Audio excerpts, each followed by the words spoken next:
গুমের ঘটনায় হাসিনা তারেক সিদ্দিকী সহ ৩০ জনের বিরুদ্ধে অভিযোগ দাখিল। রামপুরায় ২৮ জনকে হত্যায় বিজেপি কর্মকর্তা সহ ৪ জনের বিরুদ্ধে অভিযোগ। জাতীয় ঐকমত্য কমিশনের বৈঠক দুপুরে। জুলাই সনদ বাস্তবায়নের প্রক্রিয়া চূড়ান্ত করতে রাজনৈতিক দলগুলোর মধ্যে সমঝোতার আশা। দেশে 18% প্রাপ্তবয়স্ক ভুগছেন মানসিক সমস্যায়, অথচ রোগ হিসেবেই মানতে নারাজ অনেকে। চিকিৎসাহীনতায় বাড়ছে আত্মহত্যা। আলোকচিত্রী শহীদুল আলম সহ গাজামুখী ফ্রিডম ফ্লোটিলার 2 জাহাজ আটক করল ইসরায়েল। নিয়ে যাওয়া হচ্ছে আশদোদ বন্দরে।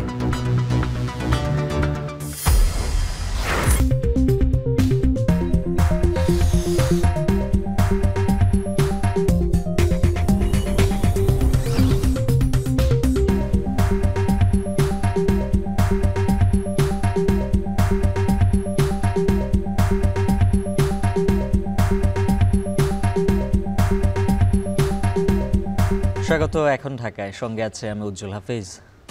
আওয়ামী লীগের আমলে টিএফআই ও জেআইসি সেলে গুমের ঘটনায় 2 মামলায় শেখ হাসিনা সহ 30 জনের বিরুদ্ধে আনুষ্ঠানিক অভিযোগপত্র দাখিল করেছে প্রসিকিউশন।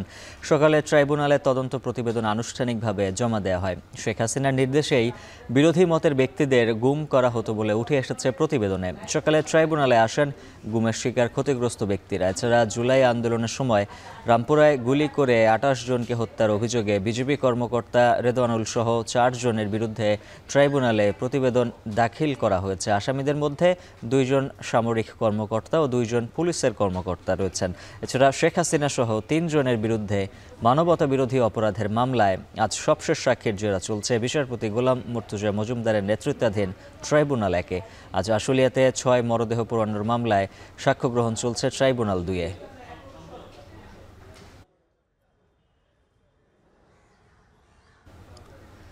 আওয়ামী লীগ আমলে টিএফআই ও জেআইসি সেলে গুম ও রামপুরায় 1 মামলা সহ 3 মামলায় শেখ হাসিনা সহ 34 জনের বিরুদ্ধে আনুষ্ঠানিক অভিযোগ দাখিল করেছে প্রসিকিউশন। এ নিয়ে আলোচনাতে যুক্ত রয়েছেন মশিউর অনেক। শেখ হাসিনা তারেক সিদ্দিকী সহ অন্যদের বিরুদ্ধে আনা গুমের অভিযোগের বিস্তারিত আর কি তথ্য রয়েছে জানাবেন।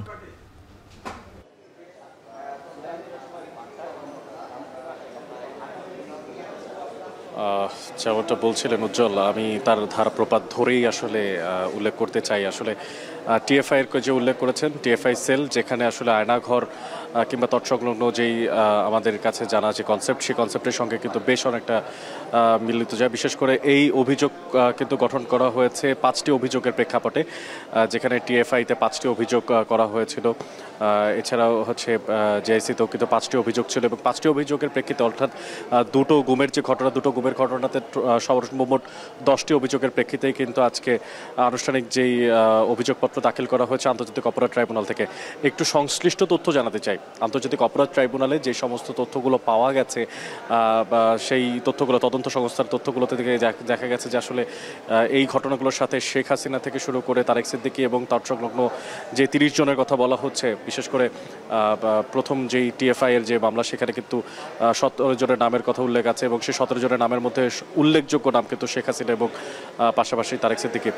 তারা সহ অন্যান্য যারা আছেন তারা কিন্তু সরাসরি এই গুমের ঘটনার সঙ্গে সংযুক্ত, এমনটাই কিন্তু তদন্ত কর্মকর্তারা তদন্ত করতে গিয়ে পেয়েছেন। পাশাপাশি যে আরেকটা ইসের কথা বলছিলাম, যে টিআইসি সেলের কথা বলছিলাম, ঠিক সেখানেও কিন্তু শেখ হাসিনা থেকে শুরু করে আন্তর্জাতিক অপরাধ ট্রাইব্যুনালের তদন্ত সংস্থার কাছে প্রমাণ এসেছে। তারা বলছেন যে সেখানে শেখ হাসিনা এবং তারেক সিদ্দিকী সহ অন্যান্য যারা আছেন, যারা সংশ্লিষ্ট কর্মকর্তারা আছেন, তারা কিন্তু সম্পৃক্ত, এই তথ্য কিন্তু পাওয়া গেছে। তো সব মিলিয়ে এই দুটো মামলার কথাই বলছিলাম। দুটো মামলাতে 30 জনের নাম উল্লেখ এসেছে এবং 30 জনের বিরুদ্ধে আসলে আনুষ্ঠানিক অভিযোগপত্র আজকে দাখিল করা হচ্ছে ট্রাইব্যুনালে।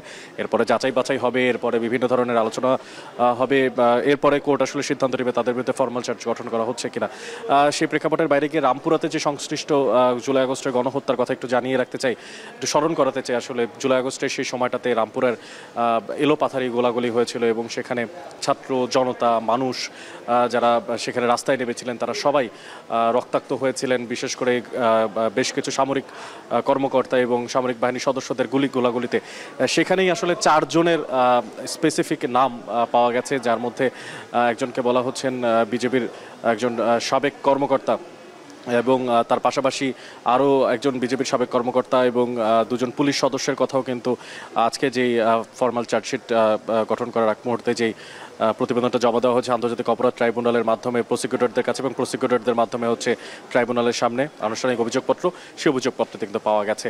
এছাড়াও একটা তথ্য জানিয়ে রাখতে চাই, সেটি হচ্ছে সাকা চৌধুরী, অর্থাৎ সাকা চৌধুরী বিএনপির নেতা সাকা চৌধুরীর পরিবার কিন্তু আজকে আন্তর্জাতিক অপরাধ ট্রাইব্যুনাল উপস্থিত হয়েছেন। তো উজ্জ্বল, এই ছিল এখন পর্যন্ত আন্তর্জাতিক অপরাধ ট্রাইব্যুনাল থেকে আমার কাছে থাকা সবশেষ খবরাখবর। আন্তর্জাতিক অপরাধ ট্রাইব্যুনাল থেকে যুক্ত ছিলেন মশিউর অনিক।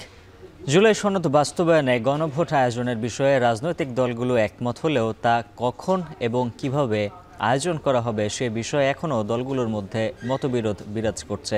ফলে জুলাই জাতীয় সনদ বাস্তবায়নের পদ্ধতি নির্ধারণে আজ ফের বৈঠকে বসছে জাতীয় ঐকমত্য কমিশন। রাজধানীর ফরেন সার্ভিস একাডেমিতে দুপুর 2টায় বৈঠক শুরু হবে। বিএনপি, জামায়াত ইসলামী সহ প্রায় 30টি রাজনৈতিক দল বৈঠকে অংশ নেবেন। এদিকে গণভোটের সময় নিয়ে দলগুলোর মধ্যকার চলমান মতবিরোধ নিরসনের উপায় খুঁজছেন বিশেষজ্ঞরা।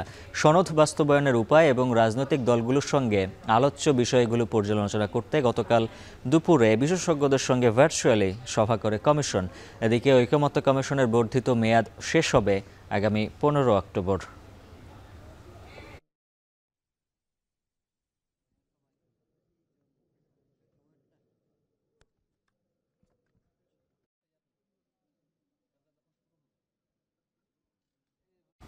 জামায়াতে ইসলামের আমির ডাক্তার শফিকুর রহমানের সঙ্গে সাক্ষাৎ করেছেন বাংলাদেশে নিযুক্ত ইতালির রাষ্ট্রদূত এন্দ্রোনিকো আলেসান্দ্রো। সকালে রাজধানীর বসুন্ধরায় জামায়াতের আমিরের কার্যালয়ে এ সাক্ষাৎ অনুষ্ঠিত হয়। বৈঠকের শুরুতেই রাষ্ট্রদূত জামায়াতের আমির ডাক্তার শফিকুর রহমানের স্বাস্থ্যের খোঁজ খবর নেন এবং তার পরিপূর্ণ সুস্থতা কামনা করেন। দেশের রাজনৈতিক পরিস্থিতি, বাণিজ্য, বিনিয়োগ ও স্বার্থ সংশ্লিষ্ট নানান বিষয় নিয়ে আলোচনা করেন তারা। এ সময় রাষ্ট্রদূতের সঙ্গে উপস্থিত ছিলেন ইতালি দূতাবাসের ডেপুটি অ্যাম্বাসেডর ফেডরিকো জাম্পারোল্লো। জামায়াতের আমিরের সঙ্গে উপস্থিত ছিলেন সংগঠনের সেক্রেটারি জেনারেল অধ্যাপক মিয়া গোলাম পরওয়ার, সহকারী সেক্রেটারি জেনারেল এবং কেন্দ্রীয় প্রচার ও মিডিয়া বিভাগের প্রধান অ্যাডভোকেট এহসানুল মাহবুব জুবায়ের।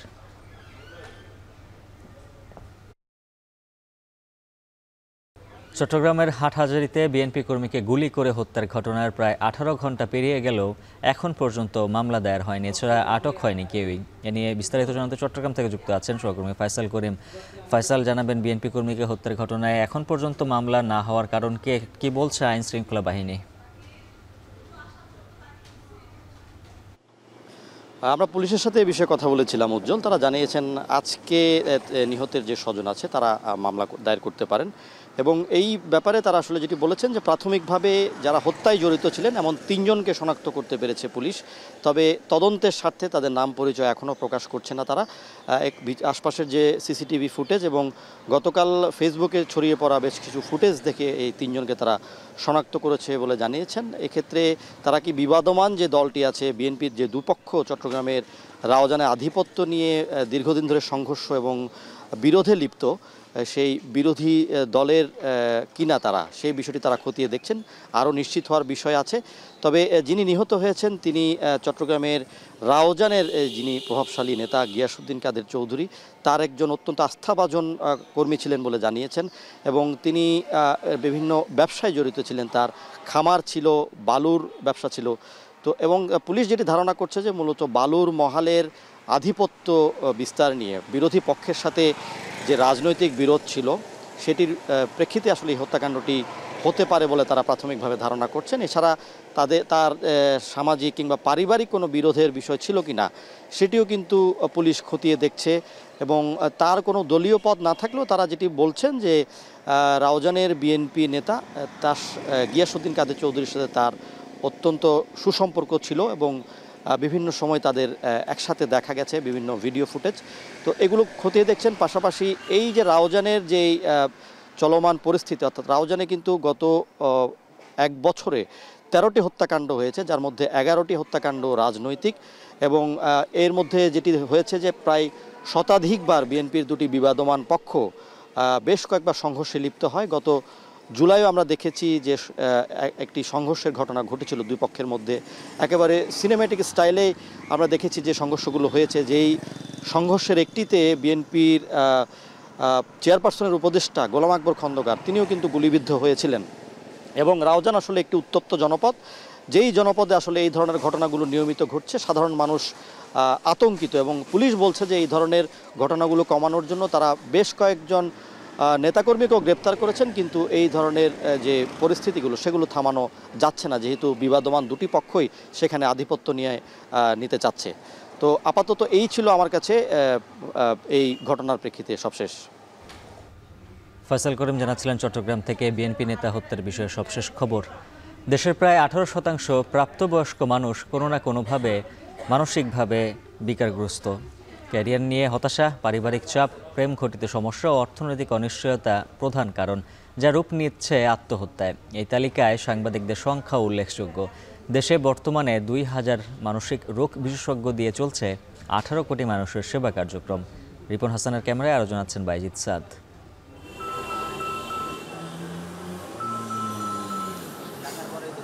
এই শহরে বহু কথা বাষ্প হয়ে ওড়ে। ওরা বৃষ্টি হয়ে নেমে আসে না কোনো মরু মানব জমিনে। হাসি খুশি আড্ডার আড়ালেই লুকিয়ে থাকে অদৃশ্য একাকিত্ব। চোখে আনন্দ ঝলকালেও বুকের ভেতরে জমে থাকে পাহাড় সমচাপ। হতাশা, বিষণ্ণতা সহ নানা কারণে কলেজ ও বিশ্ববিদ্যালয় পড়ুয়া শিক্ষার্থীদের মধ্যে আত্মহত্যার প্রবণতা আশঙ্কাজনক হারে বাড়ছে। প্রায় বেশিরভাগই শেয়ার করতে পারে না তাদের মা বাবার সাথে বা কারোর সাথে। ইভেন ফ্রেন্ডদের মাঝখানে ওই জিনিসগুলো শেয়ার করা যায় না, বা ফ্রেন্ডরা কী ভাববে, ব্যক্তিগত জিনিস অনেক কিছু শেয়ার করা যায় না। পারিবারিক কারণ থাকে, তাছাড়া প্রেম ঘটিত কারণ থাকে, তারপর আপনার প্রাতিষ্ঠানিক কিছু ব্যাপার থাকে। আমার খুব ব্রডলি ওরকম আসেনি, কিন্তু সামটাইমস দু একবার এসেছে। স্ট্রেসে আছি, তখন আমার মনে হচ্ছে যে না, হয়তোবা এই জীবনটা না থাকলেই ভালো হতো। আমার পরিবারের সাথে ভালো কমিউনিকেশন ছিল, যার কারণে আমার উঠে আসতে কোনো তেমন একটা সমস্যা হয়নি। 2024 সালে স্কুল, কলেজ ও বিশ্ববিদ্যালয়ের অন্তত 310 জন শিক্ষার্থী আত্মহত্যা করেছেন। তবে রাজনৈতিক অস্থিরতার কারণে অনেক ঘটনাই গণমাধ্যমে আসেনি। বাংলাদেশের সাইকিয়াট্রিস্ট আছে 300+, সাইকোলজিস্ট আছে 2000+। এই যে মাত্র 2000 বা 2500 মেন্টাল হেলথ স্পেশালিস্ট, এটা দিয়ে 18 কোটি বা 20 কোটি জনগণকে কখনোই সার্ভ করা যাবে না। এবছরের ফেব্রুয়ারিতে হবিগঞ্জে পারিবারিক কলহের জেরে 2 সন্তানকে বিষ খাইয়ে হত্যার পর বাবা আত্মহত্যা করে। রাজশাহীতে 15 ফেব্রুয়ারি ঋণের দায়ে স্ত্রী ও 2 সন্তানকে হত্যার পর আত্মহত্যা করেন মিনারুল। কুমিল্লা, সাতক্ষীরাতেও সাম্প্রতিক সময়ে ঘটেছে এমন ঘটনা। সমাজের বিবেক, সাংবাদিকদের মাঝেও হতাশা জেঁকে বসেছে। আজকের পত্রিকার প্রবীণ সাংবাদিক বিভুরঞ্জন সরকার তার শেষ লেখায় বলেছেন, দুঃখই হোক আমার জীবনের শেষ সঙ্গী।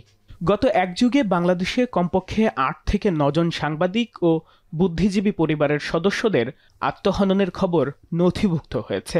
তাদের বেশিরভাগই নিজেদের অপমৃত্যুর মুখে ঠেলে দিয়েছেন প্রধানত পেশাগত ও আর্থিক অনিশ্চয়তা এবং পারিবারিক সংকটের কারণে। সরকার চায় ক্লায়েন্ট তৈরি করা। তো যখনই আপনি ক্লায়েন্টেলিজম সিস্টেমটা তৈরি করবেন, তখন সাংবাদিকদের মধ্যে ফ্রাস্ট্রেশন আসবে, স্বাধীনচেতা সাংবাদিকদের মধ্যে ফ্রাস্ট্রেশন আসবে। সেই ফ্রাস্ট্রেশনগুলো ফ্যামিলিতে পড়বে, সমাজে পড়বে। ফলে যখন মোটা দাগে সেটা চক্রাকার হয়ে যাবে, তখন সাংবাদিক আত্মহননে কেউ কেউ চলে যায়।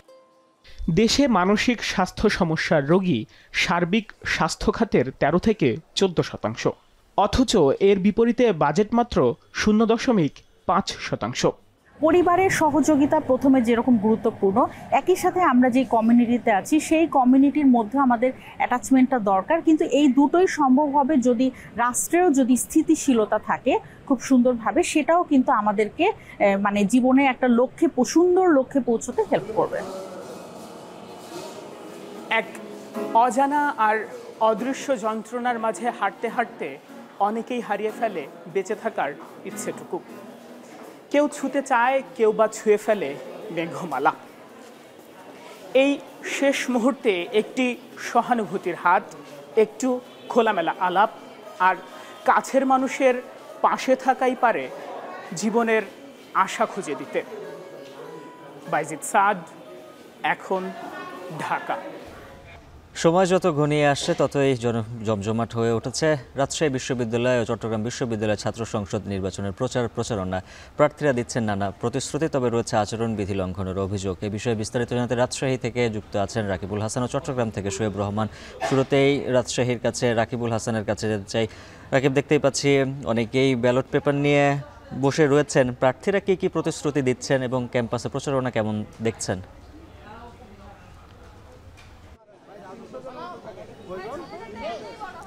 উজ্জ্বল, ক্যাম্পাসের প্রচারণা আসলে বেশ জমে উঠেছে বলা যায়। আমরা অন্যান্য দিন যেমনটা দেখছিলাম এবং সকালে যেহেতু ক্লাস পরীক্ষা থাকে যার কারণে অনেকেই একাডেমিক ভবনে ঢোকার পারমিশন পান না এবং সেখানে ঢুকে ক্লাসরুমে যে প্রচারণা সেটি কিন্তু আসলে নিয়ম বহির্ভূত, যার কারণে প্রার্থীদেরকে আমরা অধিকাংশ সময়ই দেখি যে পরিবহন মার্কেট যেখান থেকে শিক্ষার্থীরা আসেন যান এবং এরপরে এখানে আড্ডা দেন, সেখানে আসলে সবচেয়ে বেশি জমায়েত হয় এবং এখানে প্রার্থীরা সকলে আসেন, তাদের লিফলেট বিতরণ করেন এবং তাদের যে ইস্তেহার সেগুলো আসলে দিচ্ছেন।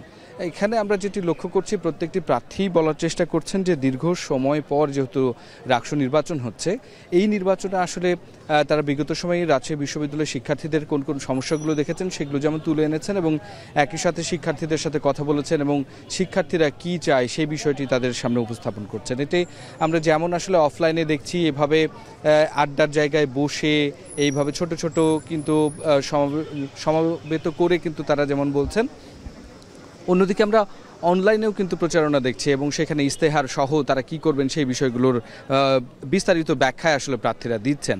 এক্ষেত্রে আসলে 905 জন প্রার্থী, সেখানে সিনেট সদস্য মেম্বার রয়েছে এবং রাকসুতে 23টি পদ রয়েছে এবং হল সংসদগুলো রয়েছে, সবাই কিন্তু নিজেদের প্রচারণাগুলো চালিয়ে যাচ্ছেন। এখানে সংশয় যেটি গতকালকে আসলে ছাত্র শিবির ছাত্রদল তাদের যে এই যে একে অপরকে পাল্টাপাল্টি অভিযোগ সেটি আসলে দিয়েছিল, আজকে এখন পর্যন্ত কোনো ধরনের আচরণবিধি ভঙ্গের অভিযোগ আসলে পাইনি। তবে এখন পর্যন্ত আমরা যেটি আসলে লক্ষ্য করছি প্রার্থীরা যেটি বলছেন যে তারা যে সবার কাছে যাওয়ার কারণে তারা অনলাইনের উপরে নির্ভর করছেন এবং অনলাইনে প্রচারণাগুলো কিন্তু বেশি চালাচ্ছেন।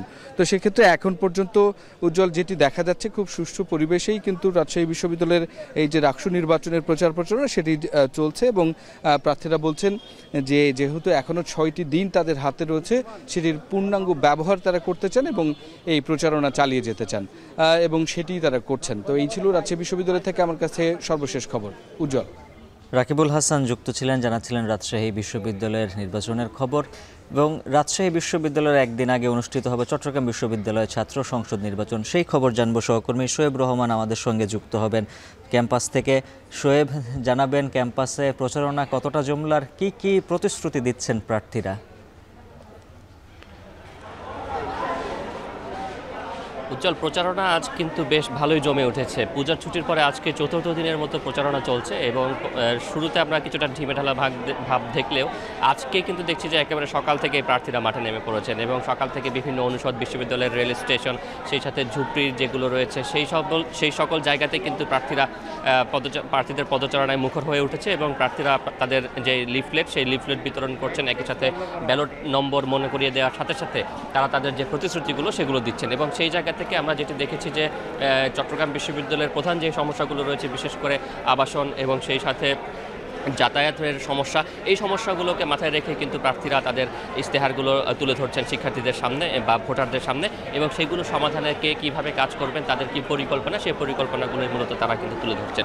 এবং এর বাইরে চট্টগ্রাম বিশ্ববিদ্যালয় যেহেতু শহর থেকে 22 কিলোমিটার দূরে অবস্থিত, এখানে নানান ধরনের সমস্যা রয়েছে, আশপাশে বড় কোনো হাসপাতাল নেই, বিশ্ববিদ্যালয় মেডিকেল সেন্টারের উপরে শিক্ষার্থীদের অনেকাংশে নির্ভর করতে হয় এবং জরুরি চিকিৎসার জন্য কিন্তু শহরে যেতে যেতে অনেক রোগীর অবস্থার অবনতি হয়। সেই জায়গা থেকে কিন্তু হাসপাতালের যে চিকিৎসা সেবা, সেই চিকিৎসা সেবার মান বৃদ্ধির কথাও শিক্ষার্থীরা বলছেন এবং সকাল থেকে আমরা দেখছি যে এই সকল আশ্বাস নিয়ে প্রার্থীরা ভোটারদের কাছে যাচ্ছেন, তাদের লিফলেট তুলে ধরছেন এবং সেই সকল লিফলেটে নানান সৃজনশীলতার পরিচয় দিয়ে তারা কিন্তু প্রার্থী বা ভোটার যারা রয়েছেন তাদের মন জয় করার চেষ্টা করছেন এবং নানান সাজে কিন্তু প্রার্থীরা আসছেন এবং তারা ভোট চাইছেন। আপনি দেখতে পাচ্ছেন যে একজন তিনি গম্ভীরার নানা সেজে এসেছেন এবং তিনি কিন্তু গতকাল থেকে এই বেশ ধরেই তিনি ভোটারদের কাছে যাচ্ছেন এবং খুব চমৎকার বাচনভঙ্গির মাধ্যমে ভোটারদের মন জয় করার চেষ্টা করছেন। এইভাবে ব্যতিক্রমীভাবে কিন্তু আসলে প্রার্থীরা ভোটারদের কাছে যাচ্ছেন এবং এরই মাঝে কিছু অভিযোগও কিন্তু আসলে জমা পড়েছে। বিশেষ করে যদি বলি যে নারী প্রার্থীদের অনলাইনে হেনস্থা করা হচ্ছে তেমন অভিযোগ রয়েছে, সেই অভিযোগগুলো সমাধানে নির্বাচন কমিশন কার্যকর কোনো পদক্ষেপ নিচ্ছে না তেমন বক্তব্যও কিন্তু প্রার্থীদের পক্ষ থেকে আছে। একই সাথে কিন্তু শিবিরের বিরুদ্ধেও অভিযোগ এসেছে যে তারা খাবার খাওয়ানোর বিনিময়ে প্রার্থীদের কাছ থেকে ভোট চাইছেন। তবে এই সকল অভিযোগ কিন্তু শিবিরের প্যানেল থেকে অস্বীকার করা হয়েছে এবং তারা বলছেন যে নির্বাচন নিয়ে কোনো আচরণবিধির খবর তাদের চোখে যেমন পড়েনি তেমনি নিজেরাও কোনো আচরণবিধি লঙ্ঘন করেননি, এবং তেমনটা যদি হতো সেই ক্ষেত্রে নির্বাচন কমিশন তাদেরকে জিজ্ঞেস করতেন বা তাদেরকে বিষয়টি জানাতেন বলেও কিন্তু তিনি দাবি করেছেন। তো সব কিছু মিলিয়ে ছোটোখাটো অভিযোগ এবং পাল্টা অভিযোগের মধ্য দিয়ে নির্বাচনের যে আমেজ সেটি কিন্তু পুরোপুরি জমে উঠেছে বলা যায়। এবং একই সাথে আরেকটি বিষয় জানিয়ে রাখতে চাই যে আজ দুপুরে ছাত্রদল মনোনীত যে প্যানেল রয়েছে এবং ছাত্র শিবির মনোনীত যে সম্প্রীতি শিক্ষার্থী জোট, দুটো প্যানেল থেকে কিন্তু আলাদা আলাদা করে নিজেদের ইশতেহারও ঘোষণা করা হবে, অর্থাৎ দলগুলো বা প্যানেলগুলো কিন্তু নিজেদের ইশতেহার ঘোষণা করতে শুরু করেছেন। উজ্জ্বল। চাকসুর রাকসু নির্বাচনের খবর জানাচ্ছিলেন সহকর্মীরা। খানাখন্দ সংস্কার কাজ চলমান থাকায় ঢাকা সিলেট মহাসড়কের ব্রাহ্মণবাড়িয়ায় অন্তত 15 কিলোমিটার অংশে সৃষ্টি হয়েছে তীব্র যানজট। মহাসড়কটির বেহাল অংশ পরিদর্শনে গিয়ে যানজটে আটকা পড়েছেন খোদ সড়ক পরিবহন উপদেষ্টা ফাউজুল কবির খান। এ বিষয়ে বিস্তারিত জানাতে ব্রাহ্মণবাড়িয়া সরেল বিশ্ব রোড থেকে যুক্ত রয়েছেন সহকর্মী আজুল সঞ্চয় জানাবেন যানজট নিরসনে কি ব্যবস্থা নেওয়া হচ্ছে, আর সড়ক পরিবহন উপদেষ্টার গাড়িবহর এখন কোথায় রয়েছে? উজ্জ্বল, সকাল 10:15 থেকে এই আশুগঞ্জের সোহাগপুর এলাকাতে যানজটে আটকা পড়ে আছেন সড়ক পরিবহন উপদেষ্টা মোহাম্মদ ফাউজুল কবির খান। আমি কিছুক্ষণ আগে কথা বলেছিলাম, ওনার গাড়িবহরের সঙ্গে নিয়ে আছেন অর্থাৎ আশুগঞ্জ থানা পুলিশের ভারপ্রাপ্ত কর্মকর্তা মোহাম্মদ খায়রুল আলমের সঙ্গে। তিনি বলছেন যে সকাল 10:10 নাগাদ তিনি এই আশুগঞ্জের গুলচত্বর এলাকা থেকে তিনি গাড়িবহর নিয়ে রওনা হয়েছিলেন উপদেষ্টা, এবং তারপরে কিছুদিন আগানোর পরে অর্থাৎ সোহাগপুর আসার পরেই কিন্তু এখানে তীব্র যানজটের কবলে পড়েন উপদেষ্টা ফাউজুল কবির খান, এবং এখনো পর্যন্ত কিন্তু তিনি আটকা পড়ে আছেন বলে আমরা তথ্য পেয়েছি। এই গাড়িবহরের সঙ্গে যারা আছেন কথা বলে তাদের সঙ্গে কথা বলে এই তথ্যটি পেয়েছি। উজ্জ্বল, জানিয়ে রেখে গতকাল দিবাগত মধ্যরাত থেকে কিন্তু এই আশুগঞ্জের সোহাগপুর থেকে সরেলের শাহবাজপুর পর্যন্ত প্রায় 15 কিলোমিটার অংশে কিন্তু যানজট তৈরি হয়, এবং আপনি নিশ্চয় পেছনে এখন ছবিতে দেখতে পাচ্ছেন জল একেবারে কিন্তু এই যে যেই যানবাহন কিন্তু একেবারে কিন্তু ধীর গতিতে চলছে, এবং যার ফলে আসলে একেবারে কিন্তু এই যে যানজটে কিন্তু তীব্র যানজট ফলে এখানকার যারা বিশেষ করে যারা দূর দূরান্তে যাত্রী আছেন তারা কিন্তু চরম ভোগান্তিতে আছেন বলে আমরা তথ্য পেয়েছি। এবং আমরা কিন্তু বেশ কিছু যাত্রীর সঙ্গে কথা বলেছিলাম, বিশেষ করে অনেক যানবাহন আসলে যেগুলো গতকাল রাতে ঢাকা থেকে ছেড়েছিল সেই গাড়িগুলো কিন্তু আজকে 10টা-11টা নাগাদ কিন্তু এই বিশ্বর মোড় পর্যন্ত এসে পৌঁছে, অর্থাৎ প্রায় 8 থেকে 10 ঘন্টা পর্যন্ত কিন্তু লেগেছে এই বিশ্বর মোড় পর্যন্ত আসতে গাড়িগুলো। একটি তথ্য দিয়ে আমরা কিছুক্ষণ আগে তথ্য পেয়েছি যে উপদেষ্টা আর গাড়িগুলো কিন্তু যানজটে আটকে আছেন, এখন কিন্তু তাকে বিকল্প পথে অর্থাৎ মোটর সাইকেলে করে কিন্তু উপদেষ্টাকে আসলে এই বেহাল সড়ক পরিদর্শন করার জন্য এই সড়ক বিশ্ব মোড়ে নিয়ে আসা হচ্ছে বলে আমরা তথ্য পেয়েছি প্রশাসনের কাছ থেকে। উজ্জ্বল, জানিয়ে রাখি আমরা কথা বলেছিলাম এই অর্থাৎ আশুগঞ্জের গুলচত্বর থেকে এই সড়ক বিশ্ব মোড় পর্যন্ত সড়কটির যে 12 কিলোমিটার অংশ এটি কিন্তু 4 লেন মহাসড়কের প্রকল্পের আওতায় পড়ছে, যার ফলে এটিতে দীর্ঘদিন ধরে কিন্তু নিয়মিত সংস্কার কাজ চালাতে পারেনি সড়ক বিভাগ, এবং যার ফলে এখানে কিন্তু দীর্ঘদিন ধরে তীব্র অসংখ্য ছোট বড় গর্ত কিন্তু প্রতিনিয়ত যানজটের তৈরি হচ্ছে, এবং যার ফলে এখানে এই অর্থাৎ ঢাকা সিলেট রুটে এবং কুমিল্লা থেকে সিলেট রুটে যে যানবাহনগুলো চলাচল করে তারা কিন্তু নিয়মিত যানজটের কবলে পড়ে চরম ভোগান্তিতে পোহাতে হয়।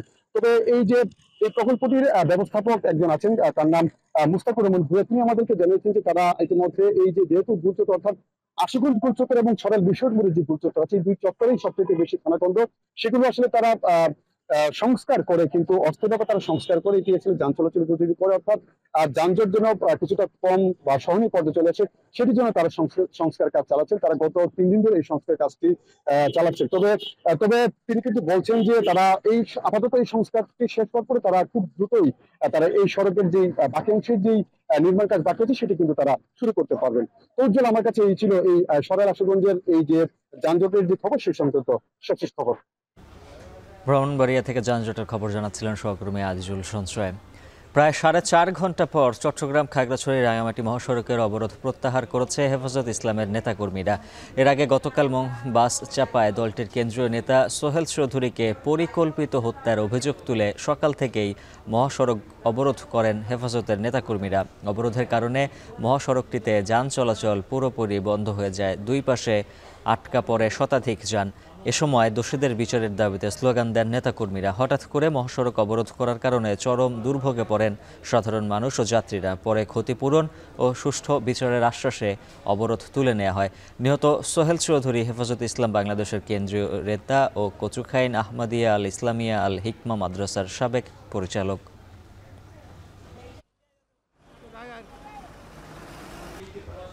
সিলেটের পর্যটন শিল্পকে গতানুগতিক ধারা থেকে বের করে আরও উন্নত পর্যটনমুখী করতে মাস্টার প্ল্যান হাতে নিয়েছে সরকার। সংশ্লিষ্টরা বলছেন, প্রাকৃতিক ভারসাম্য রক্ষার পাশাপাশি স্থানীয়দের কর্মসংস্থান ও পর্যটন স্পটগুলোকে পর্যটক বান্ধব করাই এই মাস্টার প্ল্যানের মূল লক্ষ্য, যার অর্থায়ন করতে পারে নেদারল্যান্ডস। এমনটি হলে সিলেটের পর্যটন শিল্পে উন্মোচিত হবে নতুন সম্ভাবনার দ্বার।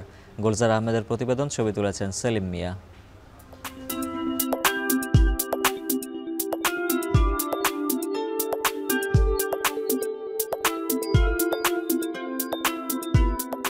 প্রকৃতির অপার সৌন্দর্যে ঘেরা সিলেটের আনাচে কানাচে ছড়িয়ে আছে অসংখ্য পর্যটন স্পট।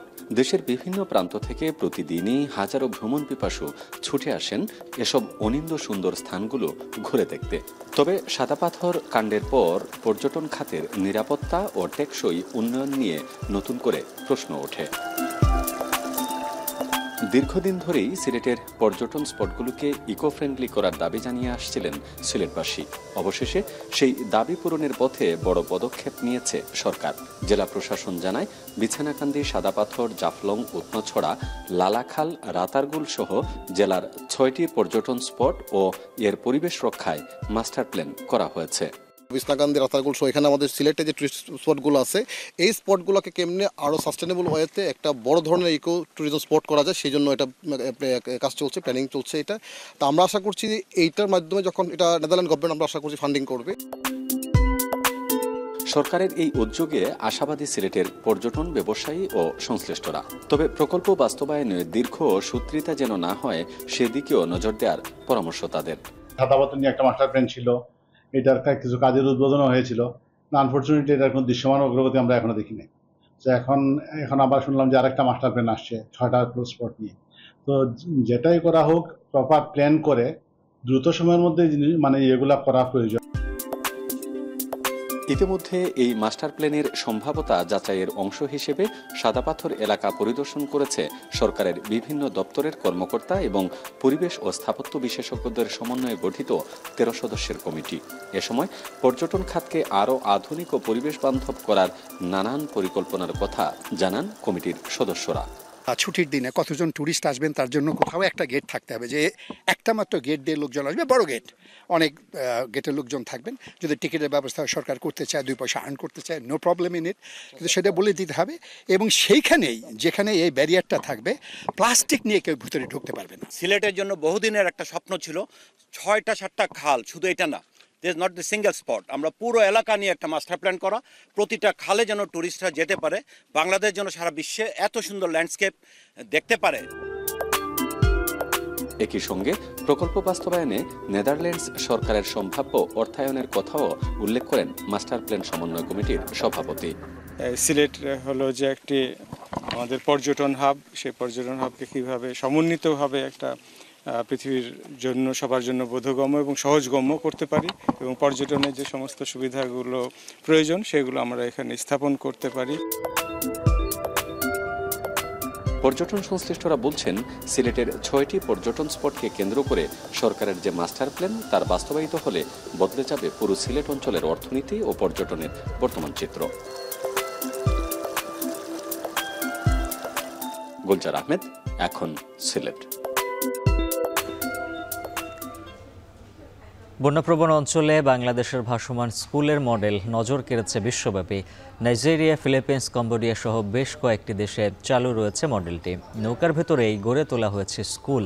সৌর বিদ্যুতের মাধ্যমে জ্বলছে লাইট, চলছে ফ্যান ও ইন্টারনেট। বর্তমানে 26টি নৌকা স্কুলে ভর্তি রয়েছেন 2000-এরও বেশি শিক্ষার্থী। সম্প্রতি বাংলাদেশের এই মডেলটি ইউনেস্কো কনফুসিয়াস পুরস্কারও পেয়েছে। বিস্তারিত জানাচ্ছেন তানভীর জনি। পানির উপর ভাসছে গোটা একটি স্কুল। নৌকায় ভেসে ভেসে চলছে স্কুলের পাঠদান। ডিঙির উপর স্থাপন করা আছে সৌরবিদ্যুতের প্যানেল, যার সাহায্যে নৌকার ভেতরে চলছে ল্যাপটপ ও ইন্টারনেট, জ্বলছে লাইট। খালবিল দিয়ে বয়ে চলা নৌকাটি তীরে গিয়ে শিক্ষার্থীদের তুলে নিচ্ছে। বাংলাদেশের মতো দুর্যোগপ্রবণ অঞ্চলগুলোতে প্রতি বছর বন্যার কারণে ঝরে পড়ে হাজার হাজার শিশু। ভাসমান নৌকা স্কুলের মাধ্যমে প্রাথমিক শিক্ষার সুযোগ পাচ্ছে প্রত্যন্ত অঞ্চলের শিক্ষার্থীরা। আমি অঙ্ক শিখছি, নামতা শিখছি, যোগ বিয়োগ শিখছি, ছড়া শিখছি, আগুন লাগার কারণ শিখছি। বাংলাদেশের পাবনা জেলার ভাঙ্গুড়া উপজেলায় ২৬টি নৌকা স্কুলে ভর্তি আছে ২,০০০-এর বেশি শিক্ষার্থী। একটি বেসরকারি সাহায্য সংস্থার অধীনে পরিচালিত এই ভাসমান স্কুলগুলো গ্রাম থেকে গ্রামে ঘুরে বেড়ায়। সারা বছর ধরে নিরবিচ্ছিন্নভাবে চলে শিক্ষাদান। এমনকি বন্যার পানিতে লোকালয় ডুবে গেলেও চালু থাকে নৌকা স্কুল। আমি ১৩ বছর ধরে স্কুলটা চালাচ্ছি। বিভিন্ন ধরনের স্কুল এরকম অনেক দেশ ছড়িয়ে গেছে এবং অনেক উন্নত মানের হয়েছে। খুব সুন্দর লাগছে। বৃষ্টির দিনেও ক্লাস চলতেছে। ২০০০ সালের গোড়ার দিকে চালু হওয়া নৌকা স্কুল থেকে প্রাথমিক শিক্ষা গ্রহণ শেষে ২২,৫০০ শিক্ষার্থী স্নাতক ও উচ্চশিক্ষায় শিক্ষিত হয়েছে। অনেকে যুক্ত হয়েছে নানা পেশায়। বহু পরিবার দরিদ্রতা থেকে মুক্তি পেয়েছে এই প্রকল্পের মাধ্যমে। আমার সময় আসছিল না, বেটাকে সময় আইছে, এই জন্য কাছে হয় দিয়ে সাল পালে কাছে পড়ানোর লেগে চেষ্টা করতেছে। বাংলাদেশি স্থপতি মোহাম্মদ রেজওয়ানের তৈরি ভাসমান স্কুল এখন বিশ্ব মডেল স্কুলে রূপ নিয়েছে। জলবায়ু পরিবর্তনের ঝুঁকির মুখে থাকা নাইজেরিয়া, ফিলিপিন্স, কম্বোডিয়া সহ বেশ কয়েকটি দেশে চালু রয়েছে মডেলটি। উদ্ভাবনী এই উদ্যোগের জন্য চলতি বছর ইউনেস্কো কনফুসিয়াস পুরস্কারে মনোনীত হয়, যা গ্রামীণ সাক্ষরতায় অসামান্য অবদান রেখে যাচ্ছে। আমাদের চলন মিলে এই অঞ্চলটা ডুবে যায়, তখন এই বাচ্চারা স্কুলে যেতে পারে না, স্কুলগুলো বন্ধ থাকে। কিন্তু আমাদের এই নৌকা স্কুল এই বন্যার সময় বন্ধ থাকে না। আমাদের সারা বছরই এই নদীতে পানি থাকে, নৌকাগুলো পরিচালিত হয়। এই উদ্যোগ কেবল শিক্ষাখাতে নয়, বরং দীর্ঘমেয়াদী জলবায়ু পরিবর্তন মোকাবেলায় সচেতনতা গড়ে তুলছে। গাজার উদ্দেশ্যে যাত্রা করার নতুন নৌবহর ফ্রিডম ফ্লোটিলা কোয়ালিশনের 2টি জাহাজ আটক করেছে ইসরায়েল, যেগুলোতে একটিতে রয়েছেন বাংলাদেশি আলোকচিত্রী শহীদুল আলম। জাহাজের যাত্রীদের ইসরায়েলি বন্দরে নিয়ে যাওয়া হচ্ছে। এদিকে সমুদ ফ্লোটিলা বহর থেকে আটক হওয়ার পর ইসরায়েলি বাহিনীর হাতে নির্যাতনের বর্ণনা দিয়েছেন গ্রেটা থুনবার্গ। আর জানাচ্ছেন তানভীর জনি। নৌপথে ইসরায়েলি অবরোধ ভাঙতে গাজা অভিমুখে যাত্রা করছে একের পর এক নৌবহর। ইসরায়েলি বাহিনী জাহাজ জব্দ ও যাত্রীদের গ্রেপ্তার করেও কাউকে দমাতে পারছেন না। গ্লোবাল সমুদ ফ্লোটিলার পর নতুন নৌবহর নিয়ে যাত্রা করে ফ্রিডম ফ্লোটিলা কোয়ালিশন, যে বহরে আছে বাংলাদেশি আলোকচিত্রী শহীদুল আলমকে বহনকারী জাহাজও। গেল ৩০ সেপ্টেম্বর ইতালি থেকে রওনা হয় কনসায়েন্স জাহাজটি। শহীদুল আলম সহ যেখানে শতাধিক যাত্রী রয়েছেন, যাদের বেশিরভাগই চিকিৎসক ও সাংবাদিক, তারা গাজাবাসীর জন্য মানবিক সহায়তা নিয়ে যাচ্ছিলেন। তবে বুধবার ফ্রিডম ফ্লোটিলা কোয়ালিশনের নৌবহরটিতে হুট করে হামলা চালিয়ে যাত্রীদের অপহরণ করে নিয়ে যায় ইসরায়েলি বাহিনী। কনসায়েন্স ও গাজা সানবার্ড নামে 2টি জাহাজ জব্দ করা হয়। এ সময় ইসরায়েলি সেনারা জাহাজের সিসিটিভি ক্যামেরা ভেঙে ফেলে।